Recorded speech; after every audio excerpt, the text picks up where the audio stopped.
तो अगर आप भी उन लोगों में से हैं जो पास्ट में अटके रहते हैं, मतलब पास्ट की बातों को बार बार अपने दिमाग में सोचते रहते हैं, एक ही चीज़ में अटके रहते हैं, तो ये वीडियो आपके लिए काफ़ी ज़्यादा इंपॉर्टेंट होने वाली है, क्योंकि इस वीडियो में हम जिस कहानी के बारे में बात करने वाले हैं उसका मेन जो शिक्षा है वो यही है कि पास्ट में न अटके रहें, आगे मूव ऑन करें।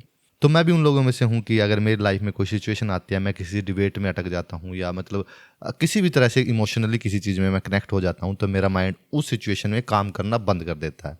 लेकिन उसके 1-2 घंटे बाद जब मैं घर जाता हूँ तो मैं उस चीज़ को अपने माइंड में रिपीट करके सोचता हूँ और फिर देखता हूँ कि मेरे को ऐसा रिस्पॉन्स करना चाहिए था, ऐसा रिस्पॉन्ड करना चाहिए था, या ऐसा ऐसा रिस्पॉन्ड करना चाहिए था। और मतलब इसको मैं बार बार अपने दिमाग में घुमाता रहता हूँ, बार बार उस बारे में सोचता रहता हूँ।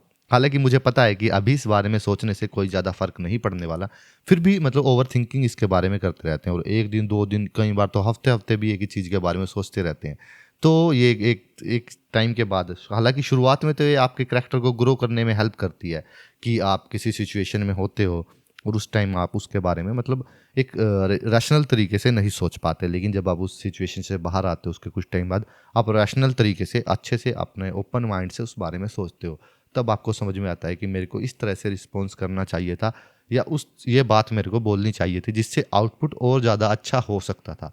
लेकिन जब आप इसको लंबे टाइम तक करते रहते हो, एक ही चीज़ में आप अटके रहते हो और उसकी वजह से आपकी जो दिनचर्या है या आप किसी और नेक्स्ट सिचुएशन में होते हो, वो अगर इम्पैक्ट हो रही है तो ये एक प्रॉब्लम बन जाती है।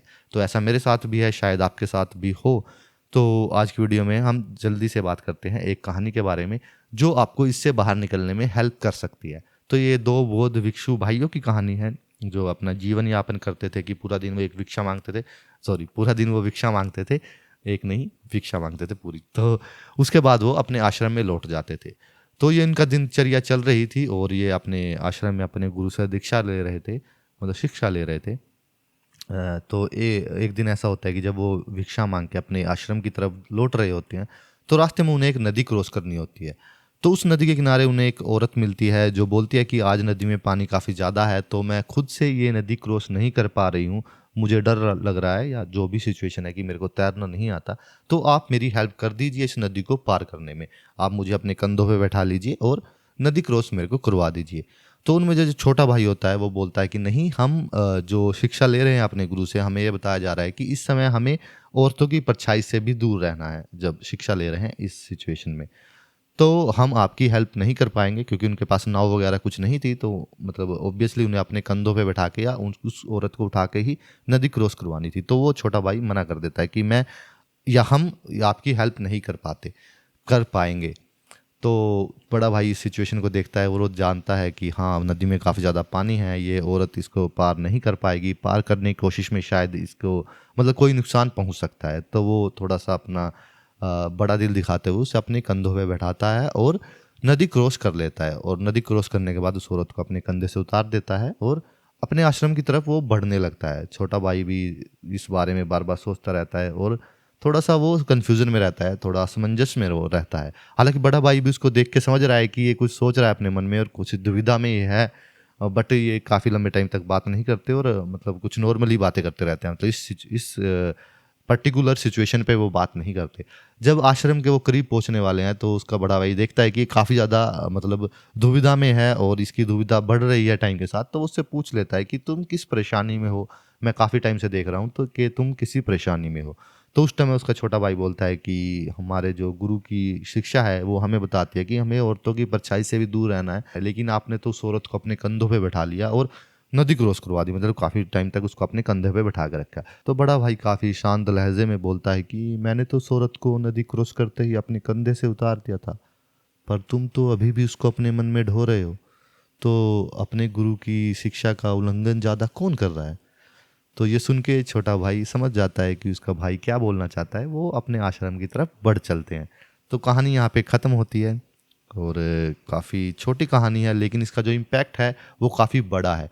मतलब आप अपनी लाइफ में अगर किसी ऐसी सिचुएशन में हो, मतलब आप किसी डिबेट में हो जैसे मैंने पहले बताया, या फिर कोई इमोशनल किसी सिचुएशन में हो आप, तो बहुत बार ऐसा होता है कि आप उस सिचुएशन को हैंडल नहीं कर पाते, आपका दिमाग काम नहीं करता उस समय और आप एक माइंड आपका ब्लॉक हो जाता है, आप अच्छे से रिप्लाई नहीं कर पाते, आप कुछ गलत रिस्पॉन्ड कर देते हो उस सिचुएशन में। तो उसके बाद आप या तो उस बात को सोचते रहते हो कि मेरे को इस डिबेट में ये जवाब देना था, तब मैं शायद अच्छे से अपने पक्ष को रख पाता, या मेरे को कुछ ऐसा जवाब देना था, या मेरे को ऐसा कुछ बोलना था, या फिर आप कुछ ऐसा रिस्पॉन्स कर देते हो जिसकी वजह से आप थोड़ा रिग्रेट फील करते हो। तो आप सोचते रहते हो कि मेरे को ऐसा नहीं करना चाहिए था, इमोशन में बह के मेरे को ऐसा नहीं बोलना चाहिए था, या ऐसा उसके साथ व्यवहार नहीं करना चाहिए था। हालाँकि जैसे मैंने बताया, आपके करैक्टर को इवॉल्व होने के लिए, ग्रो होने के लिए ये सिचुएशन ज़रूरी होती है कि आप कुछ करते हो, कुछ रिस्पॉन्स करते हो, कुछ बात बोलते हो या कुछ नहीं बोल पाते, और बाद में आप उस बारे में सोचते हो कि हाँ, मेरे को इस तरह से बात को अपने ही रखना चाहिए था, या मेरे को इस तरह से उसके साथ बिहेव करना चाहिए था। तो ये आपको फ्यूचर में इस सिचुएशन को अच्छे से हैंडल करने में आपकी हेल्प करता है। आपको पता होता है कि अभी मैं सेम सिचुएशन में हूँ, तो मेरे को किस तरह से रिस्पॉन्स करना है, या मेरे को इसका जवाब किस तरह से देना है। ये आपको मतलब काफ़ी ज़्यादा हेल्पफुल है आपके करैक्टर को ग्रो करने में। लेकिन अगर इसकी वजह से आपकी दिनचर्या मतलब डिस्टर्ब हो रही है, या आप मतलब एक एग्जांपल मैं देता हूँ कि आप ए सिचुएशन में हो, ठीक है? उस टाइम आप अपना माइंड आपका ब्लॉक हो जाता है, या आप इमोशन में बह के कोई ऐसी बात कह देते हो, ऐसे कोई शब्द कर देते हो, या कोई ऐसा एक्शन कर देते हो, जिसकी वजह से आप रिग्रेट कर रहे हो, और आप उसके बारे में सोच रहे हो, सोच रहे हो, सोच रहे हो। अब आप सिचुएशन बी में हो, लेकिन अभी भी आप सिचुएशन ए के बारे में ही सोच रहे हो।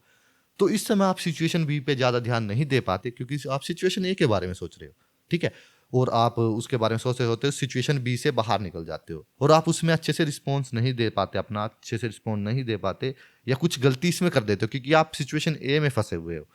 तो अभी आप सिचुएशन बी को अच्छे से हैंडल नहीं कर पाए, और सपोज फ्यूचर में आप सिचुएशन सी में हो, या तो इस समय भी आप सिचुएशन ए के बारे में सोच रहे हो, मतलब जो सिचुएशन ए थी, अगर अभी तक आप सॉल्व नहीं कर पाए उसको, अभी भी आप उसमें फंसे हुए हो, तो आप वी को भी नहीं अच्छे से हैंडल कर पाए, और सी को भी आप अच्छे से हैंडल नहीं कर पाओगे।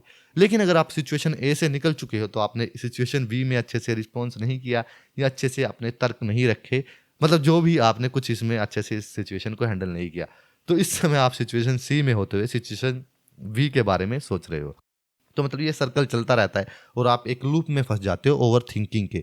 हालांकि ओवर थिंकिंग का ये सिर्फ एक छोटा सा पार्ट है, मतलब पूरी तरह से अगर ओवर थिंकिंग को आप समझोगे तो ये काफ़ी ब्रॉड एक टॉपिक हो जाता है। इसके बारे में फिर कभी हम बात करेंगे।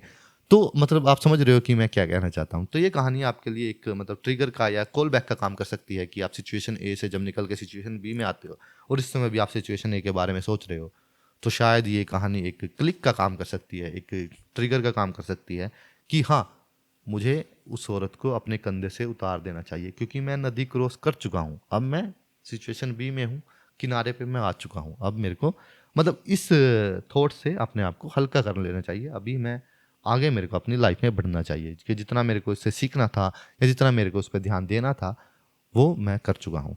क्योंकि ऐसा नहीं होता कि आप हर चीज़ में परफेक्ट हो सको, कुछ चीज़ों को आपको मतलब बीच में ही छोड़ना पड़ता है, कि ज़रूरी नहीं कि किसी हर सिचुएशन को आप बिल्कुल पूरी तरह से समझो, एनालाइज़ करो, पूरी ज़िंदगी आप उसी में खर्च कर दो। हालाँकि अगर वो सिचुएशन या वो मतलब जो अ, उसका जो आइडिया है वो इतना ज़्यादा बड़ा है कि आप उसमें महीनों लगा सकते हो, सालों लगा सकते हो, तो लगाओ, लेकिन छोटी-छोटी चीज़ें इससे इम्पैक्ट आपकी लाइफ़ की नहीं होनी चाहिए। आप जैसे मैंने बताया, सिचुएशन ई के चक्कर में सिचुएशन बी और सी आप खराब ना करें, और एक लूप में ना फँसें। तो इसके लिए ये स्टोरी एक ट्रिगर का काम कर सकती है। मेरे लिए भी ये ट्रिगर का काम करती है। जब भी मैं ऐसी किसी चीज़ में होता हूँ कि मैं छोटी-सी चीज़ को लेके काफ़ी ज़्यादा सोचता हूँ, उसमें फँसा रहता हूँ, तो ये कहानी मेरे मन में आती है, और मेरे को याद आता है कि हाँ, अब मैं नदी क्रॉस कर चुका हूँ, अब मेरे को इसको अपने कंधों से उतारना है।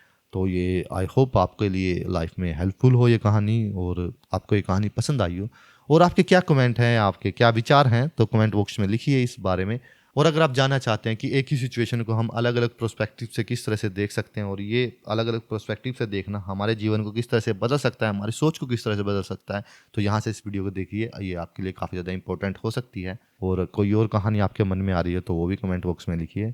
और अगर आप ऐसे थॉट्स पे बात करना आपको अच्छा लगता है, मतलब सुनना या बात करना आपको अच्छा लगता है, तो हमारे चैनल को सब्सक्राइब कीजिए, क्योंकि हम इन फ्यूचर भी इसी तरह की कहानियों के बारे में, मूवीज़ के बारे में, वेब सीरीज़ के बारे में, या जो भी हम ऑनलाइन देखते हैं, कुछ अगर उससे हमारे मन में कोई विचार आता है और मेरे को लगता है कि ये मेरे को शेयर करना चाहिए, उसके बारे में हम इन फ्यूचर बात करेंगे। तो हमारे चैनल को कीजिए सब्सक्राइब। वीडियो पसंद आई हो तो वीडियो कीजिए लाइक, अपने थॉट्स कमेंट बॉक्स में लिखिए। धन्यवाद। मिलते हैं अगली किसी वीडियो में।